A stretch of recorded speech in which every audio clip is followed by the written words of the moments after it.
Hello, everyone, and welcome to our time together today. We're going to be talking about religious trauma, and I want to begin by acknowledging that this material, for some of you, may have personal history with. If you grew up in a religious household or attended some sort of religious ceremonies regularly, what we discuss today may land in unexpected ways.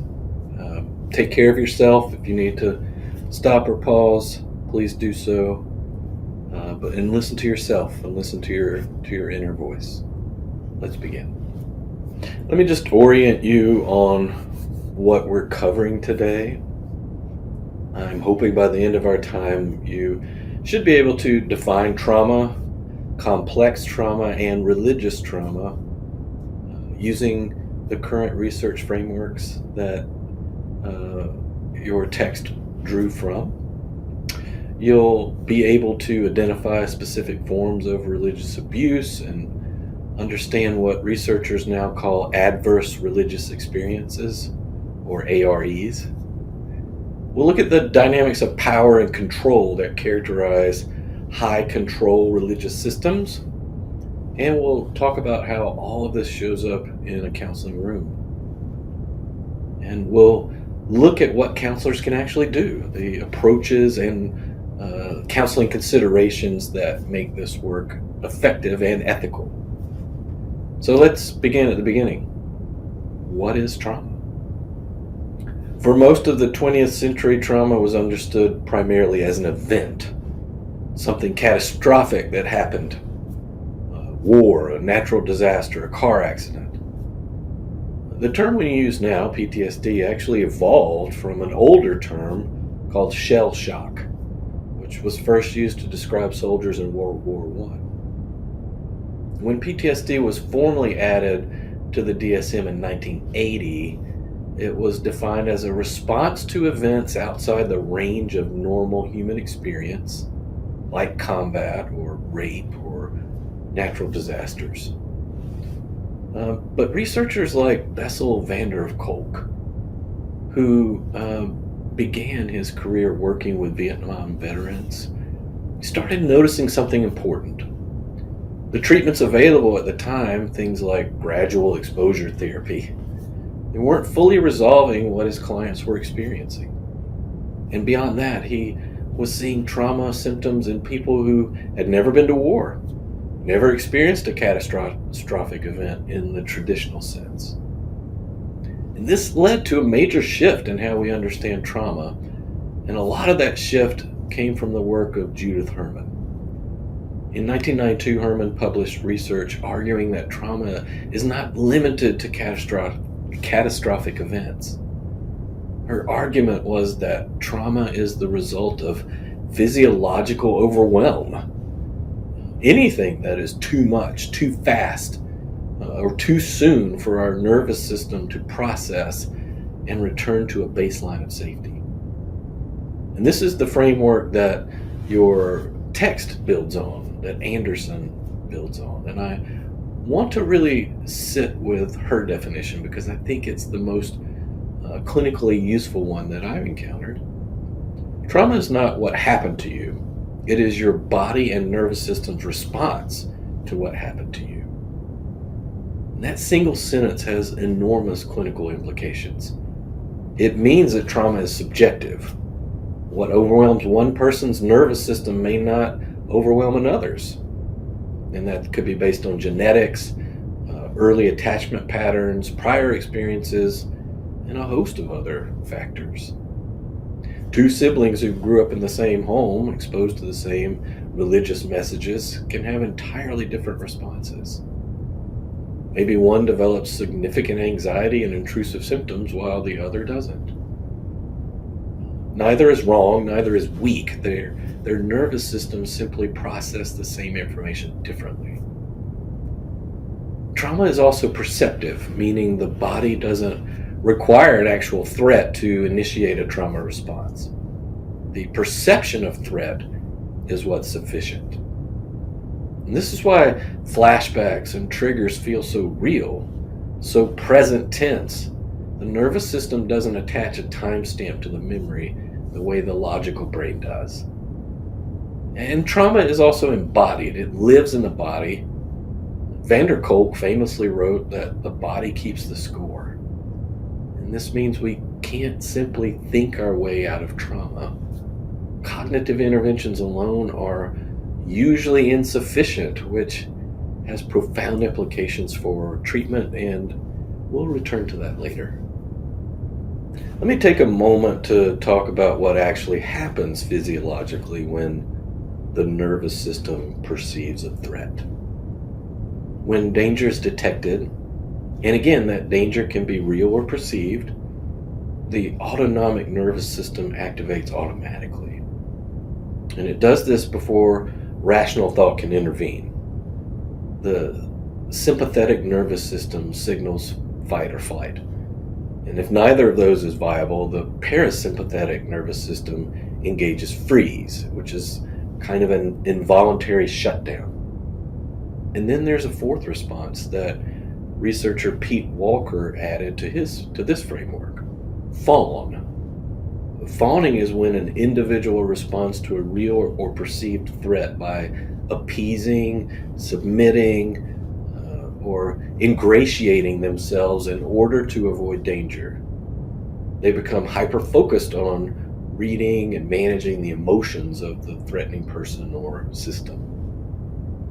Now, I want you to hold these four responses in the context of a high-control religious environment, because they map onto that setting very specifically.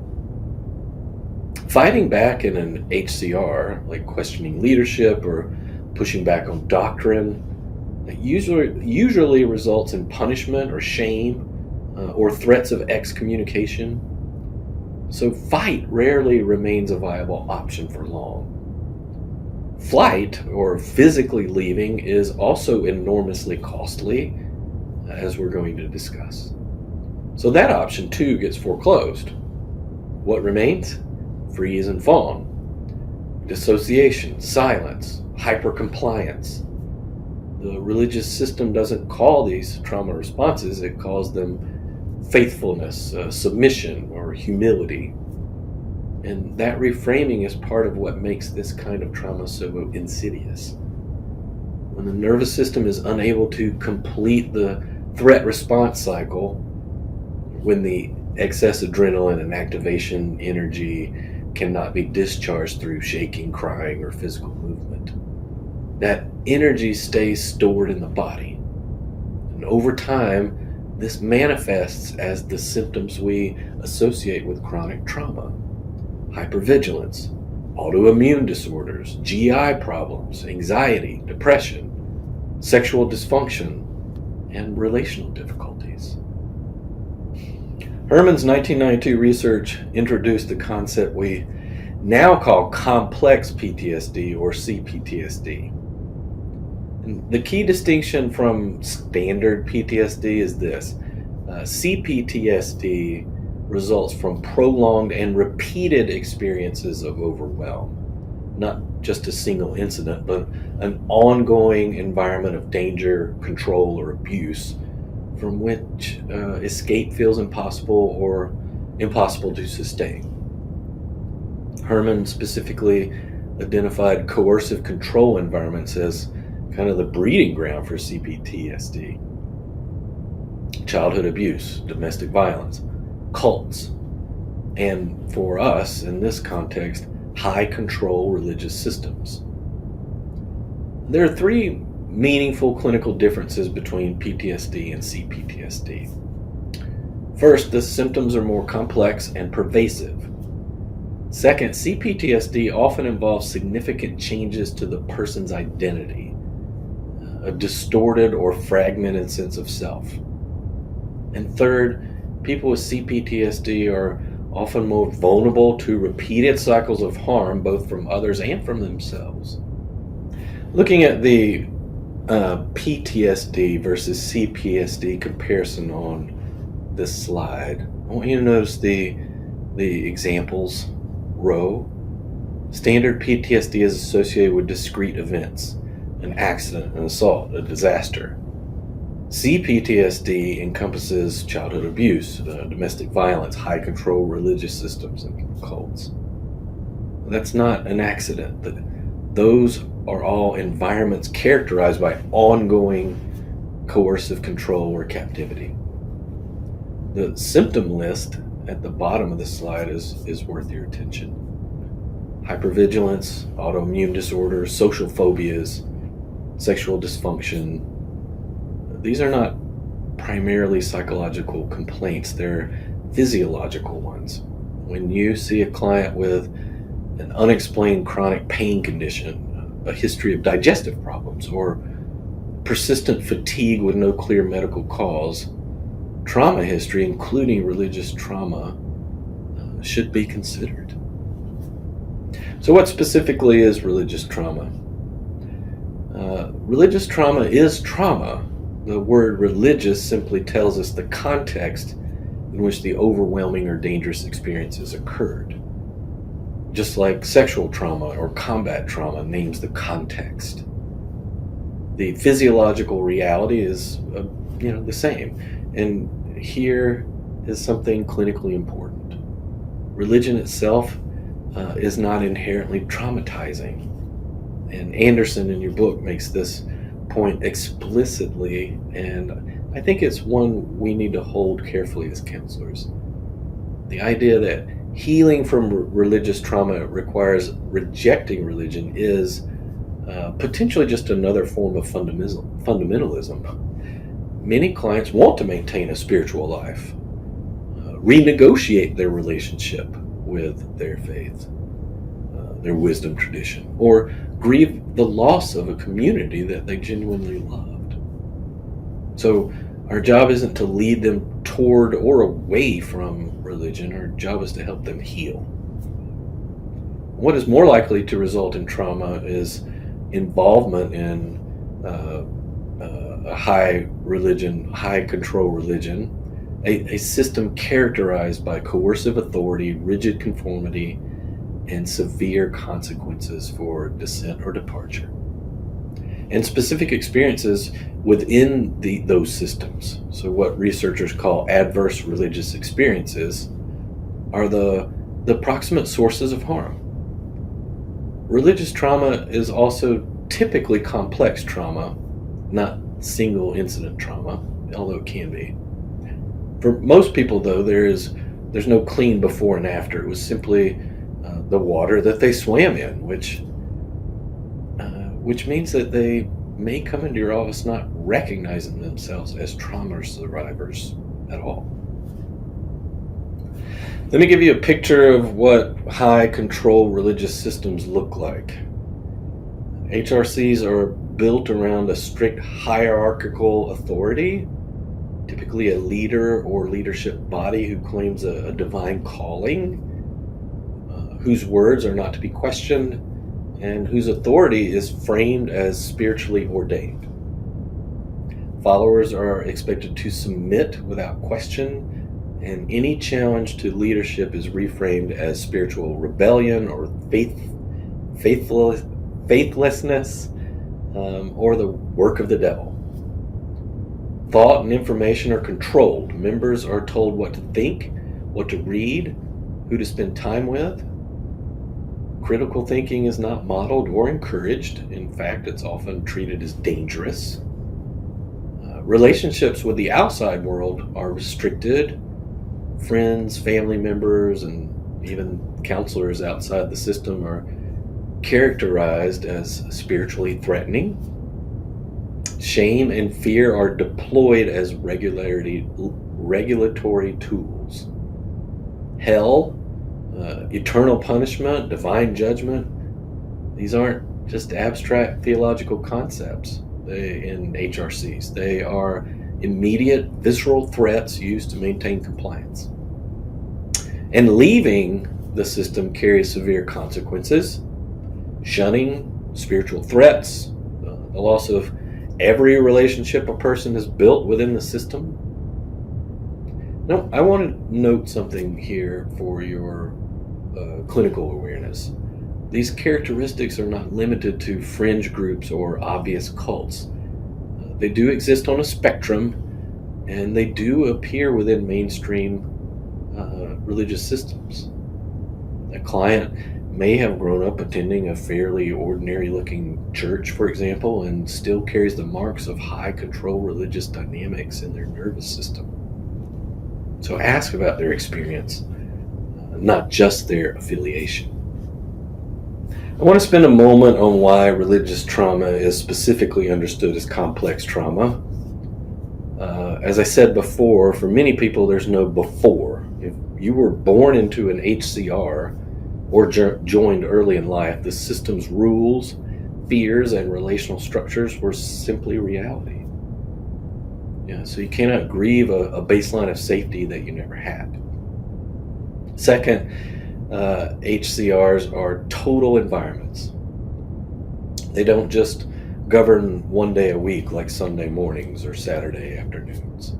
They govern relationships, finances, body image, sexuality, education, career choices, political views, and inner emotional life. And this is pervasive. It's not localized trauma. Third, the nervous system response becomes chronic. When fawning and freezing are the only viable survival strategies, and they are deployed repeatedly across years or decades, those responses become the default. Clients don't just remember past danger, their bodies are living in it continuously. And fourth, and this is perhaps the most clinically significant, the people who were supposed to be sources of safety and stability were often also sources of fear and terror. Caregivers who genuinely loved their children and who were also enforcing a system that used fear and shame as tools. This is the wound at the core of attachment. The person I needed for safety was also the person I needed to protect myself from. The clinical note at the bottom of this slide is one I'd ask you to memorize. Clients may not have a single event to point to, and often feel shame because of this. When someone says, "Nothing really bad happened to me, but I'm reacting like something did," that's not a sign that they weren't traumatized. That is a textbook description of complex trauma. So validate that ongoing fear, overwhelm, and lack of safety that creates trauma, even without a discrete incident to be able to point to. Now let's shift to religious abuse. This is not necessarily the same thing as trauma, and I think the distinction matters.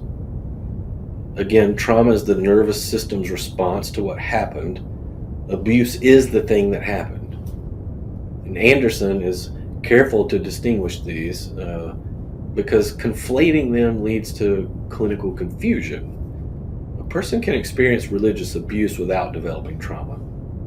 And a person can develop religious trauma without identifying that experience as abuse. So religious abuse is really the improper use of religious beliefs, teachings, doctrines, and relationships against another person. And I say the word improper, it's doing important work there. It implies that there is a right way and a wrong way to exercise religious authority, and that the harm results specifically from the misuse of that authority. Abuse also doesn't require intentional malice. Much of what we'd identify as religious abuse was taught as spiritual discipline and as the right and necessary way to care for a soul. The person administering the harm may have genuinely believed that they were doing good or trying to do good, but that doesn't change its impact on the recipient's nervous system. So looking at the 6 categories on this slide, I want to briefly highlight a few that may be less obvious to you. So emotional abuse includes gaslighting and theology that promotes human worthlessness as a foundation of existence. Systems that teach that you are inherently sinful, that you cannot trust yourself, that your own instincts and desires are fundamentally corrupted. That's not incidental messaging. It's a systematic dismantling of the self that serves the system's need for compliant, dependent members. Economic abuse deserves more clinical attention than it typically gets. Discouraging education and career training outside of ministry, guilting members into financial giving, keeping financial records secret from the people. These behaviors create real material vulnerability that makes leaving feel kind of impossible. Patriarchal privilege is particularly important for counselors to understand. The hierarchies embedded in many HCRs are not neutral. They assign worth, authority, and safety based on gender, race, sexuality.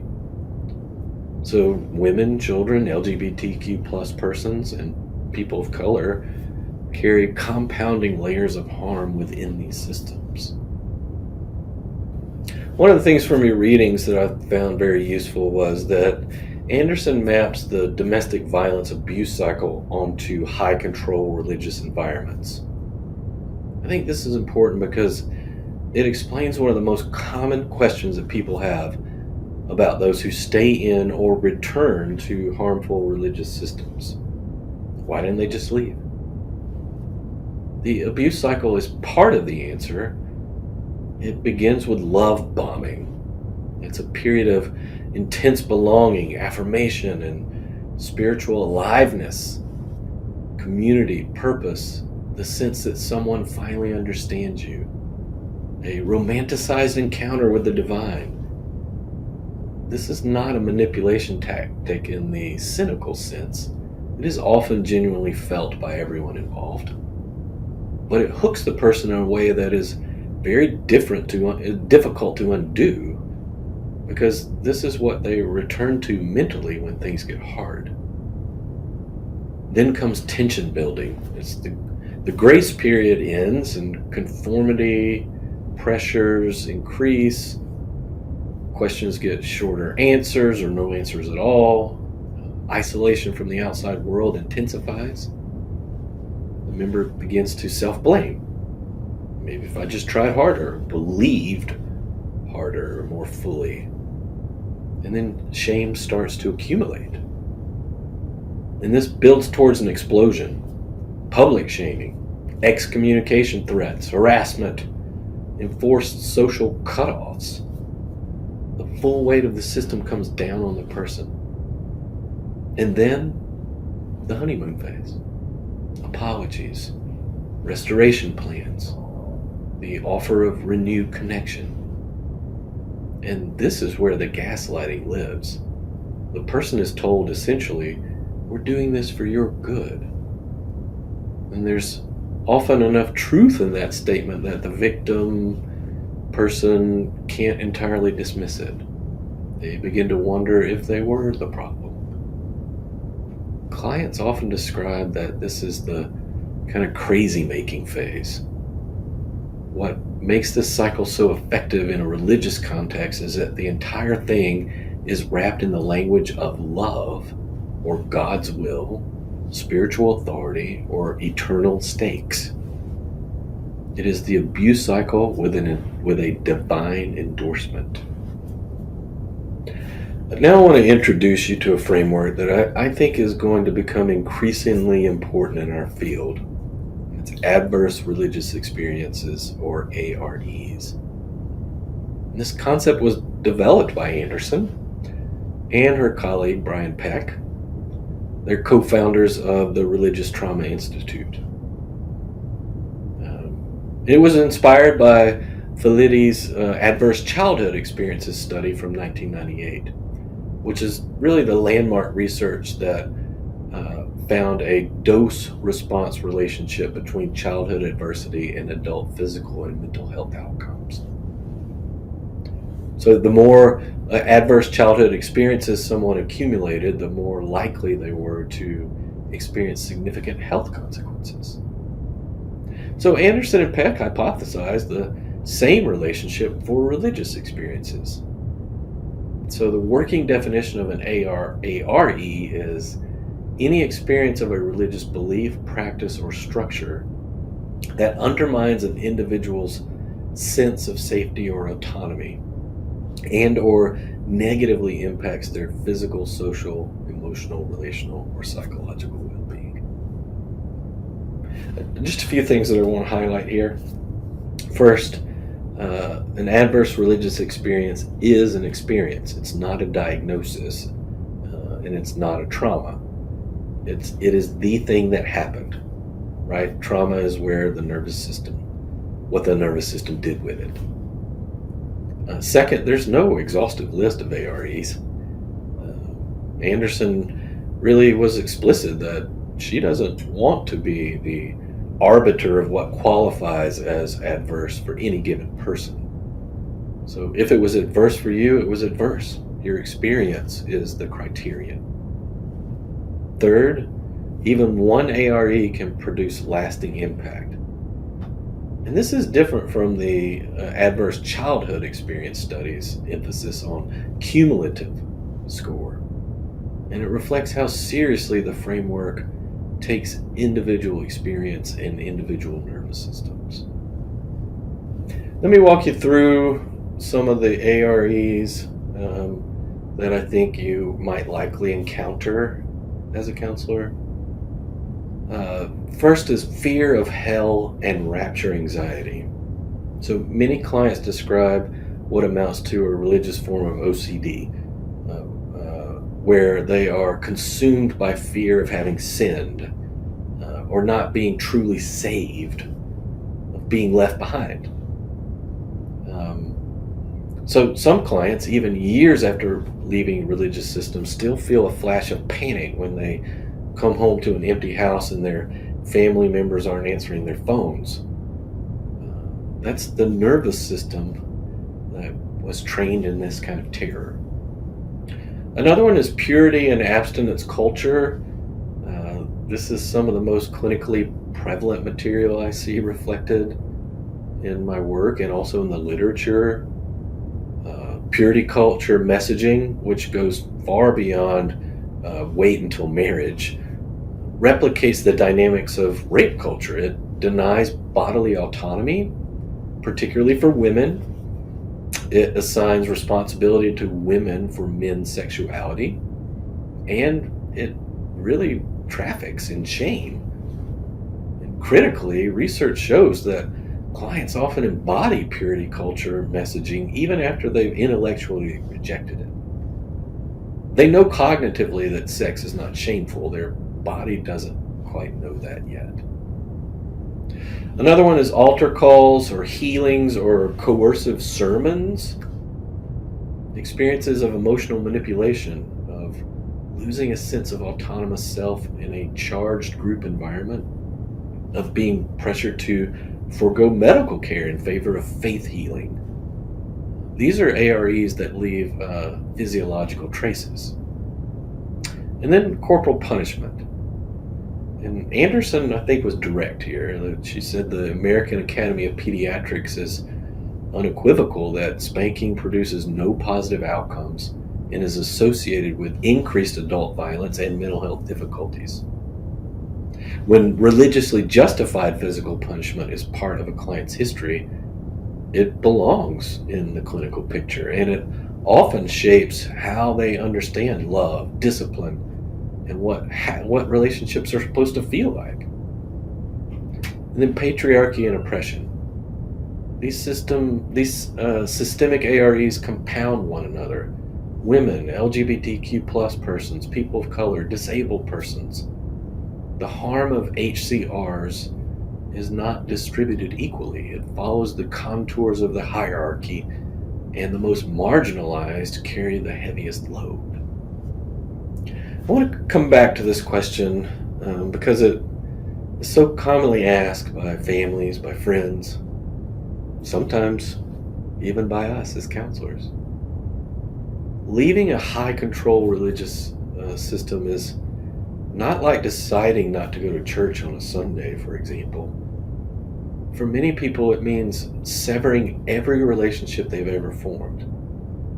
It means losing their social support system, their community, their sense of identity and purpose. It may mean losing their housing, their income, and their sense of reality. Because HCRs teach people what to think, but not how to think. Which means members may lack the basic critical thinking and life management skills to navigate the outside world alone.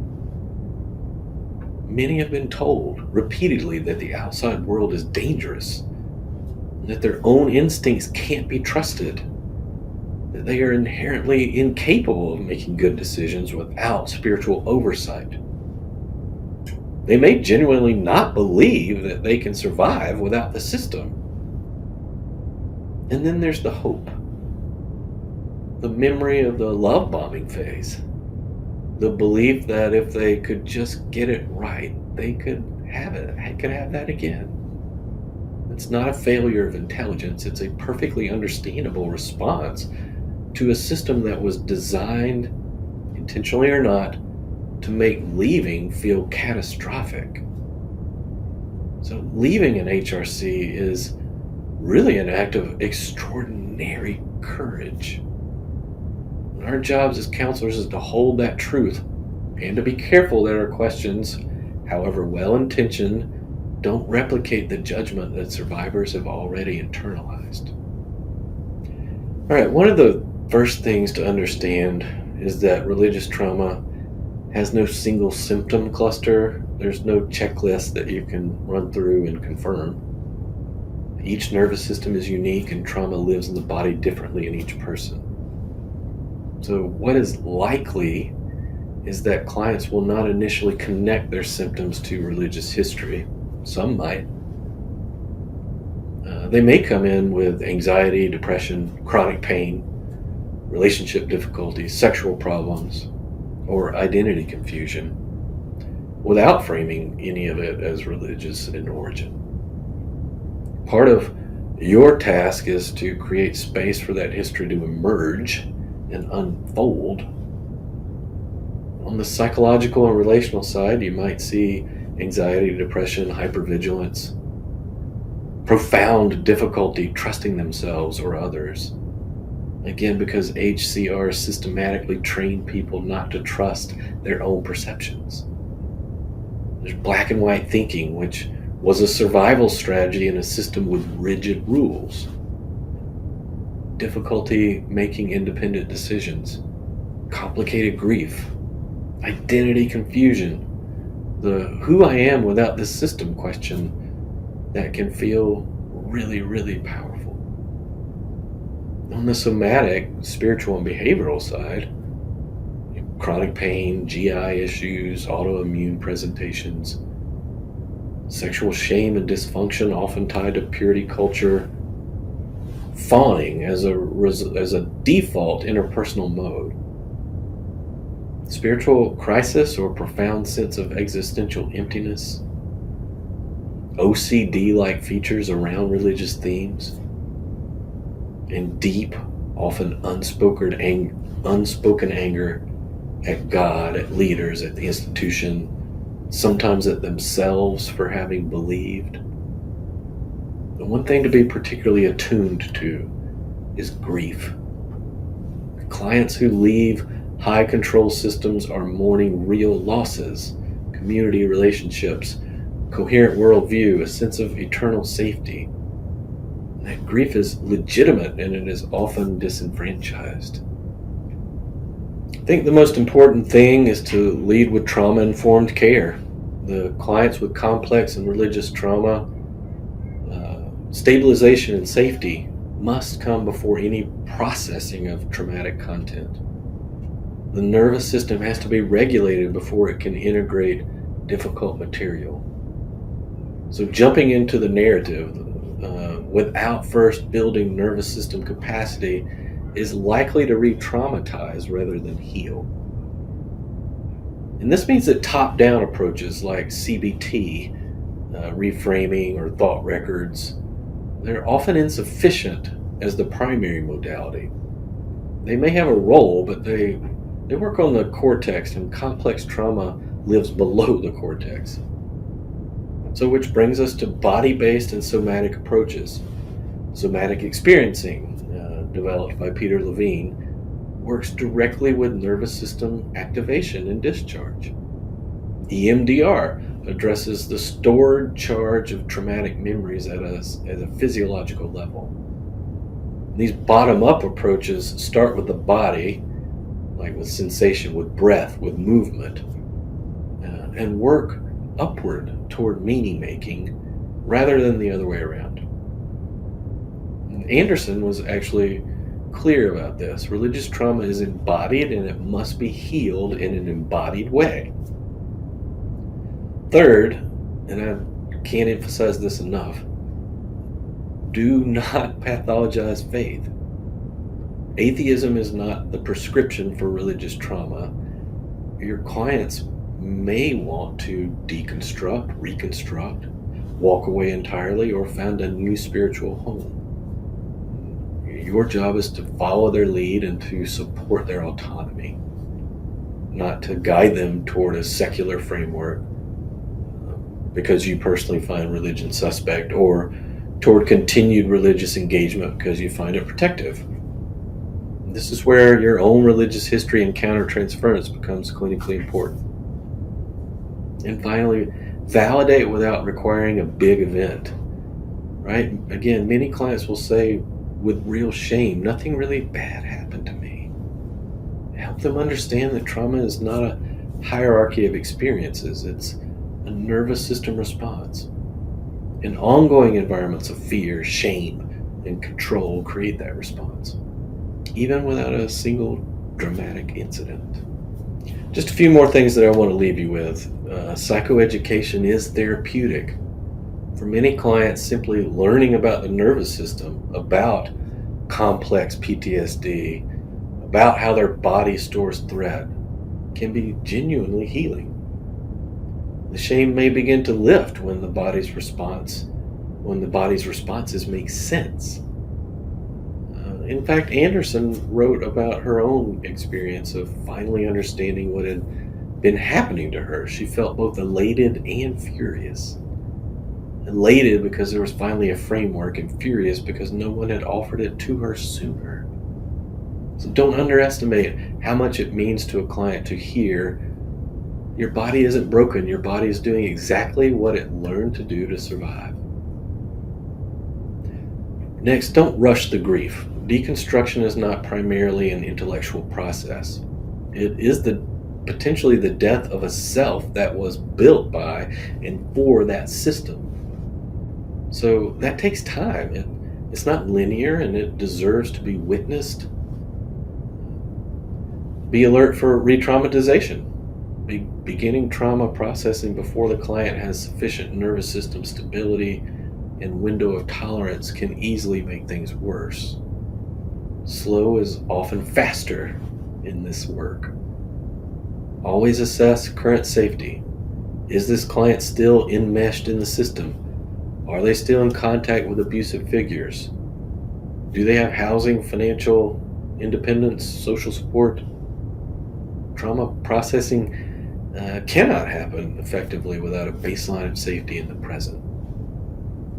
Watch for OCD features. They can be intrusive, like obsessive fear of having sinned or violated a religious rule. And that warrants OCD-informed treatment in addition to trauma work. And know when to refer and when to coordinate care. And finally, do your own work. Your religious history, whatever it is, or isn't, is in the room when you work with these clients. Countertransference in this area can be powerful, and it can also be subtle. So seek supervision. Seek your own therapy if you need it.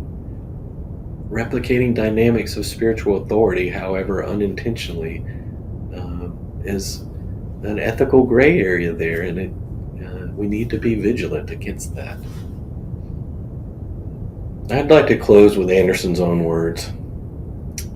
She writes about spending years searching for answers, tens of thousands of dollars on doctors, therapists, healers, being told repeatedly that nothing was wrong with her, that it was all in her head, and that she needed to move on. She couldn't deny what was happening in her body, and then she discovered trauma discovered complex PTSD, and she describes feeling, again, simultaneously elated and furious. Understanding what happened to her, she wrote, was an important part of her healing journey. I think that's the core clinical takeaway from today.